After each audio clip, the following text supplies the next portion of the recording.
이번 시간에는 전 지구적 차원의 기후변화에 대해서 한번 알아보는 시간을 갖도록 하겠습니다. 기후변화의 내용을 보면 평상시 평년과 다르게 홍수나 가뭄, 폭염, 폭우, 폭설, 태풍 등이 자주 생기거나 이러면 이상기후라고 합니다. 이런 이상기후, 기후변화가 생기는 자연적 원인과 인위적 원인을 알아보겠습니다. 자연적 원인은 태양활동의 변화와 화산 분화. 예를 들면 태양 흑점수가 많으면 구름이 적다고 합니다. 구름이 적으면 햇빛이 그대로 바로 들어올 수가 있겠죠?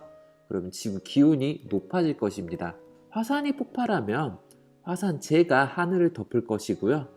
햇빛이 들어오는 것을 막아주는 역할을 해서 기온이 낮아지게 만듭니다. 하지만 이런 자연적 원인보다는 인위적 원인, 석탄, 석유와 같은 화석연료의 사용은 온실효과를 유발합니다.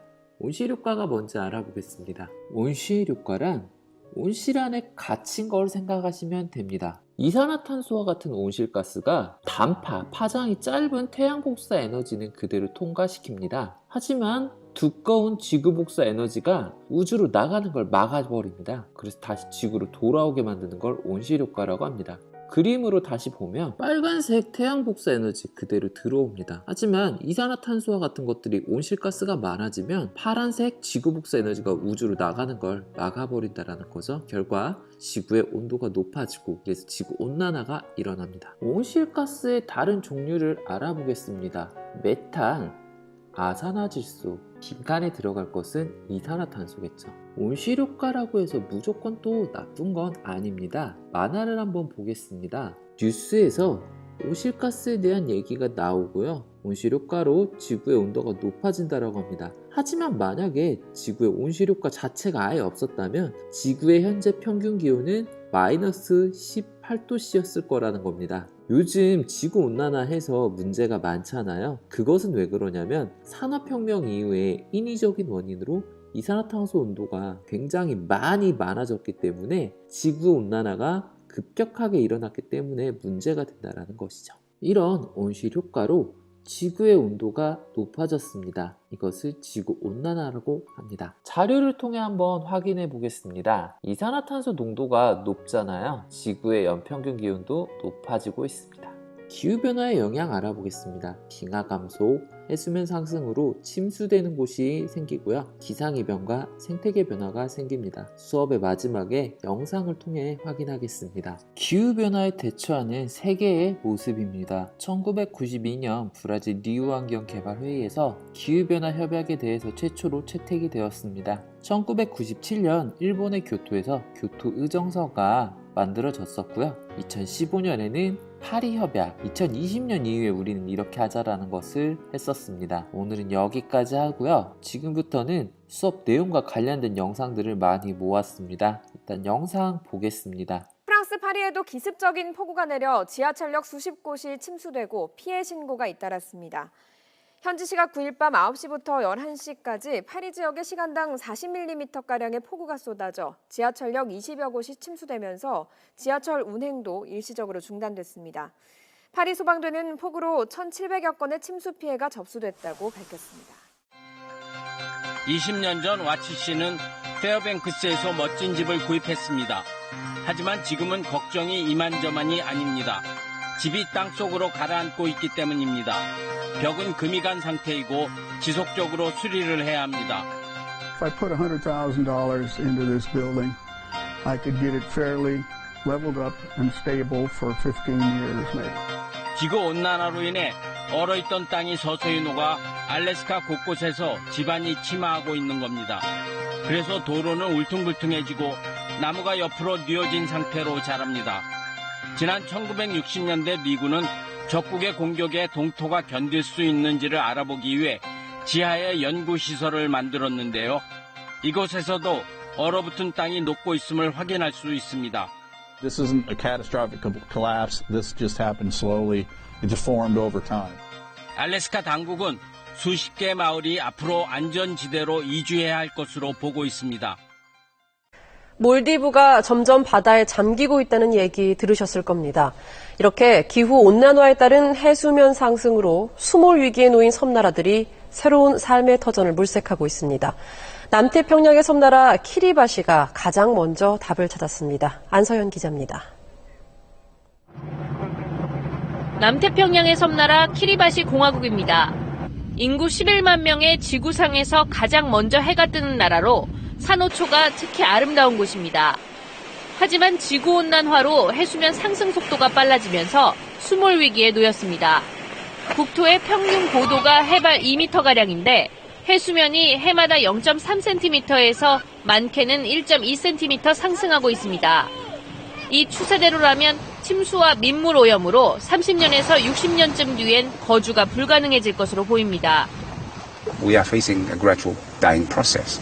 And I think they do need to come in. They do need to provide opportunities, options for us. 다급해진 키리바시는 이주지 확보에 나섰습니다. 2,000km 떨어진 이웃나라 피지 북섬 바누아레부에 2,000제곱킬로미터 면적의 숲지대를 88억 원에 사들인 겁니다. 키리바시는 집단 이주 전까지는 이 땅을 식량 공급처로 활용할 계획입니다. 세계적인 휴양지인 인도양의 몰디브, 남태평양의 투발루도 상황은 비슷합니다. 몰디브는 지난 2009년 수몰 위기에 대비해 인도와 스리랑카 등지에 이주지를 확보하는 계획을 발표했지만 아직 실행에 나서진 않고 있습니다. 이들 나라는 지구온난화의 가장 큰 피해자라고 주장하면서 국제적인 지원을 촉구하고 있습니다. SBS 안서연입니다. 올겨울 초반은 슈퍼엘니뇨가 지배했습니다. 적도 부근 동태평양 수온이 예년보다 2도 이상 높아진 겁니다. 지난 1997년 역대 최악의 엘니뇨에 버금가는 위력입니다. 그 여파는 겨울답지 않게 포근한 날씨로 나타났습니다. 미국은 봄꽃이 폈고 일본은 역대 12월 최고 기온을 기록했습니다. 동토의 나라 러시아는 얼음 조각이 녹아내릴 정도로 포근한 날씨를 보였고 알프스 산맥도 만년설이 녹으면서 스키장이 큰 어려움을 겪었습니다. On savait qu'il n'y en aurait pas. Après, on en profite ce qu'on peut et puis c'est tout. On fera mieux une prochaine fois. 우리나라도 포근한 겨울이 이어진 건 마찬가지였습니다. 12월 서울 평균 기온은 1.6도로 평년보다 1.2도나 높았습니다. 포근한 날씨 속에 안개와 중국발 스모그가 겹치면서 미세먼지가 기승을 부렸습니다. 하지만 1월 들어 날씨가 급변했습니다. 북극의 강력한 한기가 중위도까지 밀려오며 기록적인 한파가 시작된 겁니다. 미국 북동부 지역은 한파와 눈폭풍이 연이어 강타하며 얼음왕국으로 변했습니다. Last year I was stranded for 4 days in the middle of this snowstorm up in Lackawanna for 4 days and I'm not having it again. 동아시아도 영하 40도에 달하는 찬 공기가 뒤덮으며 극심한 한파가 몰아쳤습니다. 발에 많은 영하 30도의 맹추위에 바다가 얼어붙었고 북한과 우리나라의 남부 내륙은 하얀 눈으로 뒤덮였습니다. 찬 공기가 해상과 만나 만들어진 눈구름은 일본 수도권까지 강타했습니다. 북극 한기를 가둬두는 극소용돌이 폴라보텍스가 약화하며 일어난 현상입니다. 북극 온도가 올라가며 바다 얼음이 녹아내린 것이 원인입니다. 북극 진동이 음의 상태로 지금 돌아서 있어서 우리나라 쪽도 그렇고 북미 대륙도 그렇고 서유럽 쪽도 그렇고 전반적으로 찬 공기가 뻗어 내려올 그런 구조가 돼 있어요. 이 같은 북극 한기의 남하는 지난 2010년부터 계속 나타나고 있습니다. 그런데 올해는 슈퍼엘니뇨가 겹치면서 온탕과 냉탕을 오가는 이례적인 겨울 날씨가 나타난 것입니다. 전문가들은 지구촌 기상이변의 원인인 엘니뇨와 북극 한기 모두 온난화를 근본 원인으로 지목하고 있습니다. 따라서 온난화가 해소되지 않는 한 예측하기 어려운 겨울 날씨와 기상재해가 계속될 것으로 보입니다. YTN 정혜윤입니다. 온실가스 배출권 거래제. 우리나라는 국제사회의 책임 있는 일원으로서 세계 각국과 함께 기후위기에 공동 대응하기 위해 2050년 탄소 중립을 목표로 나아가기로 했어요. 탄소 중립, 넷제로란 온실가스를 자연이 흡수할 수 있는 수준까지 줄여서 온실가스 배출량과 흡수량이 같아 온실가스 순 배출이 0이 되는 것이에요. 탄소 중립은 선택이 아닌 필수로 온실가스 감축과 지속가능한 경제 발전을 함께 이루어내야 해요. 이러한 목표를 달성하기 위한 하나의 방법으로 우리나라는 2015년부터 온실가스 배출권 거래제를 시행해 오고 있어요. 온실가스 배출권은 온실가스를 배출할 수 있는 권리를 말해요. 온실가스 배출권 거래제란 정부가 온실가스를 배출할 수 있는 배출권을 기업에 할당해주고 기업은 온실가스 배출권을 사고 팔 수 있도록 한 제도예요. 온실가스를 줄인 기업은 남는 배출권을 판매해서 수익을 얻을 수 있지만 자기가 가지고 있는 배출권보다 온실가스를 더 많이 배출한 기업은 배출권을 구매해야 해요. 이러면 배출권 비용을 부담해야 하기 때문에 스스로 온실가스를 줄이도록 유도할 수 있어요. 이런 비용 효과적인 방법이 바로 온실가스 배출권 거래제랍니다. 2015년부터 3년씩 2번의 계획기간이 운영되었고 2021년부터는 3차 계획기간이 시작.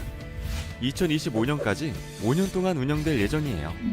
배출권 거래제에서는 탄소 중립을 목표로 전체 배출권 양을 점차적으로 줄여나가게 돼요. 그래서 이번 3차 계획기간부터는 더욱 본격적으로 온실가스를 줄일 예정이에요. 감축 노력을 많이 해서 배출 효율이 좋아지면 배출권을 더 받을 수 있는 새로운 배출권 할당 방식도 확대됐어요. 또한 기업들이 온실가스를 줄일 수 있도록 온실가스 감축 기술 설치비를 지원하는 제도도 확대할 예정이에요. 그 외에도 감축 기술 보고서도 발간하고 기술 정보를 공유할 수 있는 컨퍼런스도 지속적으로 개최될 예정이에요. 배출권 거래제를 통해 온실가스를 줄이고 저탄소 산업 구조로 경제 체제를 변화시켜서 2050 탄소 중립 목표로 한 걸음 더 나아갈 수 있을 거예요.